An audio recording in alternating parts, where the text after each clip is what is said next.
நீதிமொழிகள் 7:2 என் கட்டளைகளையும் என் போதகத்தையும் உன் கண்மணியைப் போல் காத்துக்கொள், அப்பொழுது பிழைப்பாய்.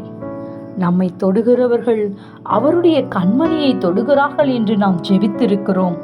ஆனால் நீதிமொழிகளிலே நாம் வாசிக்கும் பொழுது, என் கட்டளைகளையும் என் போதகத்தையும் உன் கண்மணி போல நீ காத்துக்கொள், அப்பொழுது பிழைப்பாய் என்று எழுதியிருக்கிறது. ஆனால் பிழைப்பதற்குரிய கட்டளைகளையும் போதகத்தையும் நாம் கை கொள்ள கூடாதபடிக்கு திருடனாகிய பிசாசு அதை கொல்ல அழிக்க வருகிறான். வார்த்தையை நம் உள்ளத்திலிருந்து அவன் திருடி விடுகிறான்.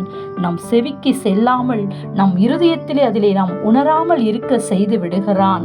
இன்றைக்கும் எல்லா காவலோடு நம் இருதயத்தை நாம் காத்து கொண்டு கர்த்தருடைய போதகத்தையும் அவருடைய கட்டளைகளையும் நாம் கை கொண்டு நடப்போம். Have a nice day.